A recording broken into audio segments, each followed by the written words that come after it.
मध्य प्रदेश की 28 सीटों पर इस समय उपचुनाव है और तमाम सारे राजनीतिक दलों ने अपने सभी के सभी प्रत्याशियों को जिताने में पूरा जोर लगा दिया है। दूसरे नेताओं के साथ साथ अब प्रदेश और बाहर के लोग भी इस युद्ध में आ चुके हैं। हमारे साथ जो है राजस्थान सरकार में गौपालन और खान मंत्री प्रमोद जैन भाया जी हैं। सर, पहले तो इस जवाबदारी पर आपको बहुत बहुत बधाई और शुभकामनाएं कि आपको अशोकनगर, बमौरी और आगर मालवा 3 सीटों की जो है जवाबदारी मिली है। Thank you sir. तो कितनी बड़ी जिम्मेदारी है आप पर ये? मैं एक पार्टी का निष्ठावान सिपाही हूँ और मुझे जब जब पार्टी ने जहाँ जहाँ जो आदेश दिए उसको मैंने सदैव पूरी निष्ठा से, ईमानदारी से करने का प्रयास किया है। तो एक बड़ी बात यह है कि जिस तरह के हालात में मध्य प्रदेश में इस समय जो चुनाव हो रहे हैं, कामोबेश वो स्थिति होते होते आपके यहाँ बची है जो है, तो क्या लग रहा है कि आपने तो वो सब चीज़ों को बहुत नज़दीक से देखा है ना? बीजेपी की भारत का जो प्रजातंत्र है, बहुत ही हमारे जो संविधान के जो निर्माता थे डॉक्टर भीमराव अंबेडकर जी ने, उन्होंने बहुत ही सूझबूझ से भारत के संविधान की रचना की थी। ये बहुत ही दुखद घटना है कि भारतीय जनता पार्टी के नेता इस भारत के स्वस्थ संविधान प्रजातंत्र को ख़त्म करने पे उतारू हैं। उन्होंने कर्नाटक में ये घटनाक्रम किया, उसके बाद में महाराष्ट्र में बहुमत नहीं होने के बावजूद सुबह 5 बजे 5:30 बजे मुख्यमंत्री की शपथ दिला दी और बहुमत सिद्ध नहीं कर पाया, जाना पड़ा। फिर उस चीज़ को आगे बढ़ा के मध्य प्रदेश की जनता ने जो 15 साल का भारतीय जनता पार्टी का जो शासन था उससे दुखी होकर जो गत विधानसभा चुनाव में कमलनाथ जी को जो स्पष्ट बहुमत से कमलनाथ जी की जो सरकार बनी, उसको उन्होंने षड्यंत्र रच के उसको गिराया।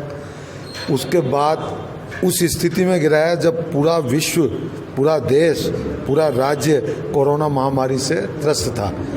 इससे ये स्पष्ट है कि उसके बाद में फिर इन्होंने राजस्थान के ऊपर वार किया।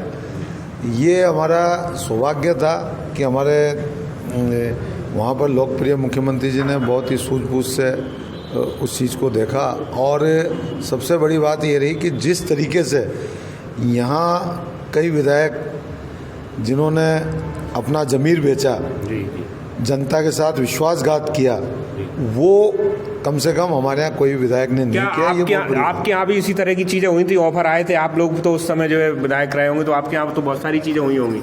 बिल्कुल, हमारे यहाँ जो मेरे ज़िले के जो साथी विधायक हैं वो बताते हैं कि उनको 50-50 करोड़ रुपए का ऑफर दिए। आखिर बच कैसे गई? आप लोगों ने कैसे बचा लिया पूरा जो है मामला है? मैंने आपको बताया ना कि हमारे यहाँ ज़मीर बेच के राजनीति करने वाले विधायक नहीं थे। जो भी विधायक हैं उन्होंने अपने ज़मीर को नहीं बेचा, उन्होंने पैसे को नहीं देखा, उन्होंने अपने ईमान को देखा और ईमान को मद्देनज़र रखते हुए उन्होंने कांग्रेस के साथ बिल्कुल कंधे से कंधा लगा के हमारे मुख्यमंत्री जी गहलोत साहब के साथ खड़े रहे, कांग्रेस पार्टी के साथ खड़े रहे और इसी वजह से राजस्थान की सरकार बची। अच्छा, आप तो लंबे समय से राजनीति में है, पहली बार ऐसा हो रहा है कि चुनाव का मुद्दा गद्दारी और वफादारी जैसी चीज़ों पर आ गया, तो आपको लगता है कि राजनीति अब जो है नई दिशा में जा रही है इनसे? ये जो समय है, जिस तरीके का घटनाक्रम, जिस तरीके का षड्यंत्र और भारत के स्वस्थ प्रजातंत्र को ख़त्म करने का बीड़ा जो भारतीय जनता पार्टी ने उठाया है, इसमें आम जन की, आम नागरिक का ये दायित्व बनता है कि उनको पार्टी सब चीज़ें एक तरफ रखकर इस वक्त उनको वो निर्णय करना चाहिए ताकि जिन लोगों ने गद्दारी की है, उन्होंने पार्टी के साथ ही गद्दारी नहीं की, उन्होंने जनता के साथ भी गद्दारी की है। आज अशोकनगर जहां हम खड़े हैं, अशोकनगर की जनता ने जिसको विधायक चुना था उसे विधायक चुना था 5 साल के लिए। उनने बीच में अपने स्वयं के हितों के लिए जो ये घटनाक्रम घटित किया, रिजाइन किया, दोबारा फिर पार्टी बदल के दूसरी पार्टी से चुनाव लड़ने आ गए, इससे शर्मनाक घटना नहीं हो सकती। और प्रजातंत्र को ख़त्म करने का जो बीड़ा उठाया है, इस बीड़े को रोकने का हर देश के नागरिक का दायित्व बनता है। मैं तो मध्य प्रदेश में जिन सीटों पे चुनाव हो रहे हैं उन सभी सीटों के मतदाताओं से, आमजन से मैं अपील करता हूं हाथ जोड़ के कि देश के स्वस्थ प्रजातंत्र को बचाने के लिए उनको चाहिए कि वो इस समय पार्टी को सब चीज़ों को एक तरफ ताक में रखकर जिन लोगों ने गद्दारी की है, जिन लोगों ने इस प्रजातंत्र को ख़त्म करने का बीड़ा उठाया, उन लोगों को सबक सिखाना चाहिए। और ये निर्णय हमें उम्मीद है कि मध्य प्रदेश की जनता बहुत समझदार है, बुद्धिजीवी है, वो निश्चित रूप से ये निर्णय करेगी।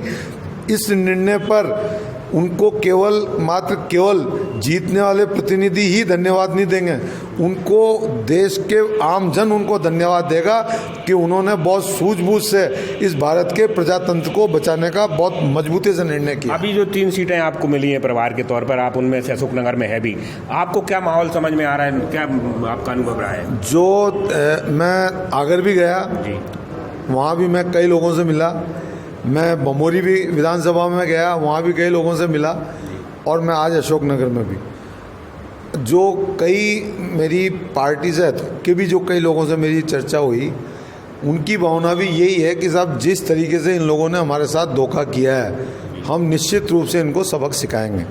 और जनता का धर्म भी यही बोलता है कि उनको जो वो कह रहे हैं वो उनको करना चाहिए, ताकि भारत के प्रजातंत्र को वो बचा सकें। भारत के प्रजातंत्र को बचाने में इन 28 सीटों के मतदाताओं का बहुत बड़ा योगदान होगा। आम जन उनके लिए धन्यवाद देगा। अच्छा, अभी तक हो ये रहा था कि कमलनाथ जी पूरे कैंपेन को जो है लीड कर रहे थे और उनके दूसरे सहयोगी साथ में थे, मगर केंद्र से या दूसरे राज्यों से बहुत कम लोग आ रहे थे। आप पहली खेप के लोग हैं जो दूसरे राज्यों से आए हैं, तो इसके पीछे कोई स्ट्रेटेजिक प्लान है क्या? कोई किसी का कोई प्लान नहीं है। कमलनाथ जी ने जो काम किए हैं, 15 महीने का शासन था, उन्होंने ऋण माफ़ी का काम किया फर्स्ट फेज़, सेकंड फेज़ में। तीसरे फेज़ की तैयारी लगभग पूरी हो चुकी थी, लेकिन भारतीय जनता पार्टी के षड्यंत्र की वजह से हजारों किसान उससे वंचित रह गए। साथ ही 100 रुपये में 100 यूनिट बिजली का प्रावधान किया। जिस गरीब भाई को 500 रुपये, 1000 रुपये, 2,000 के बिल आते थे, उनका काम 100 रुपये में होने लग गया था। बिजली कृषि कनेक्शन में मोटरों के बिल को 14,000 से घटाकर 7,000 किया। पेंशन योजना में 300 रुपये से बढ़ाकर 6,000 रुपये की। साथ ही सबसे बड़ा जो काम किया वो जो हमारे शास्त्रों में उल्लेख है कि गौ माता में सभी देव देवता का वास है। आप तो खुद राजस्थान के जो उसी विभाग के मंत्री हैं, आपको लगता है कि एक ऐसा काम कोई जो है जो बहुत अच्छे से कमलनाथ जी ने किया था वो गौपालन और उसको लेकर किया है? मैं आपको वही बता रहा हूँ कि कमलनाथ जी ने जो काम किया, पहले हर पंचायत पे गौशाला का उन्होंने निर्णय लिया और पहले फेज़ में 1000 ग्राम पंचायतों पे गौशालाओं की स्वीकृति जारी की। उसमें से कई जगह बन भी चुकी हैं। मैं अभी बमोरी में एक गांव में प्रचार करने गया था, तो वहाँ कहा था हमारे यहाँ गौशाला का निर्माण और कमलनाथ जी की योजना में हुआ है। तो और जो अनुदान जो भारतीय जनता पार्टी की सरकार में मिलता था, कांग्रेस की सरकार आने के बाद में कमलनाथ जी ने अनुदान भी बढ़ाया। गौशाला वालों ने एक जगह मुझे जिक्र किया कि साहब पहले हमारे नाम मात्र का अनुदान आता था, पहली बार इतना अनुदान भी आया और अनुदान के साथ साथ पशु आहार के भी हमारे 600 कट्टे आए। ये पहला इतिहास है। तो इतने अच्छे जन कल्याण के कार्य वो कर रहे थे। अभी मात्र उनको 15 महीने हुए थे, लेकिन उसके बावजूद जो उन्होंने जो कार्य किए हैं वो तारीफ़ काबिल है और जनता सब चीज़ देखती है। और इससे ये स्पष्ट है कि भारतीय जनता पार्टी की कथनी और करनी में अंतर है, कांग्रेस की कथनी करनी में अंतर नहीं है। इस समय क्योंकि गौ माता पे राजनीति हमेशा भारतीय जनता पार्टी के लोगों ने की है, लेकिन 15 साल तक शिवराज सिंह जी यहाँ के मुख्यमंत्री रहे।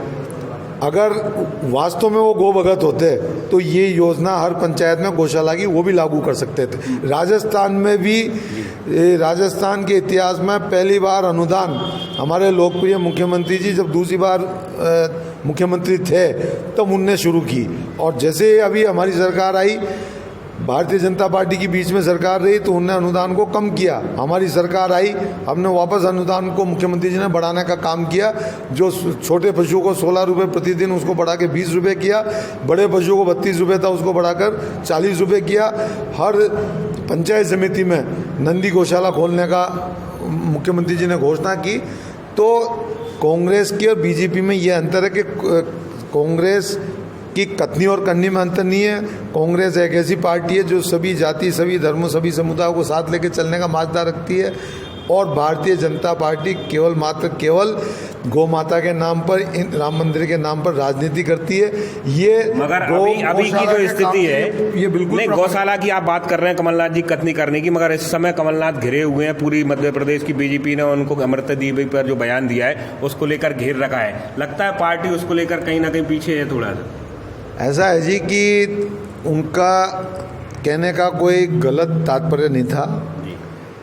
ये अर्थ का अनर्थ करना, ये बीजेपी में के लोगों को पीएचडी हासिल है। वो किसी गलत का झूठ को भी 100 बार बोल के उसको सत्य में परिवर्तन कर देते हैं। ये उनकी झूठ बोलने में, झूठ को प्रचारित करने में भारतीय जनता पार्टी के नेताओं ने, कार्यकर्ताओं ने पीएचडी कर रखी है। जैसे राहुल गांधी जी आपके सबसे बड़े लीडरों में से एक हैं, जब वो कह रहे हैं कि इस तरह की भाषण नहीं होना चाहिए, उन्होंने इस पर असहमति जताई है, तो क्या इसके बाद कमलनाथ जी को माफ़ी मांगनी चाहिए थी? मैं इस बारे में मैं कोई कमेंट्स नहीं करूंगा। मेरे को जो कहना था मैंने बोल चुका हूँ। अच्छा, एक चीज़ और बताइए, अभी आप लगभग सारी सीटों पर जा रहे हैं जो प्रभार के हैं, और भी आपके पास आंकड़े होंगे, रिपोर्ट होंगी, क्या लग रहा है किस तरह के आंकड़े सामने आएंगे? निश्चित रूप से जो जनता का भाव है, जनता, जिन लोगों ने जनता के साथ धोखा किया है, देश के प्रजातंत्र के साथ धोखा किया है, उस चीज़ को जनता अच्छी तरह समझ रही है, और जनता निर्णय बहुत सोच समझ के करती है। हमें पूरा आत्मविश्वास है कि निश्चित रूप से उन गद्दारों को जनता 3 तारीख को उनके खिलाफ वोटिंग करके उनको एहसास कराएगी उनकी गलती। सरकार बनेगी कमलनाथ जी की दोबारा? बिल्कुल, वापस जीत सत्य की होती है, वापस कमलनाथ जी की सरकार बनेगी, कांग्रेस की सरकार बनेगी। हमारी राष्ट्रीय अध्यक्ष सोनिया गांधी जी की भावनाओं के अनुरूप निश्चित रूप से सरकार बनेगी। तो ये थे राजस्थान के मंत्री, और इनका स्पष्ट तौर पर कहना है कि आगामी चुनावों में जनता इनके साथ में रहेगी और कमलनाथ जी की दोबारा से सरकार बनेगी। इंडिया न्यूज़ के लिए अशोकनगर से हितेंद्र भदौली। आपका बहुत बहुत धन्यवाद सर, आपने हमारी खोज खबर ली।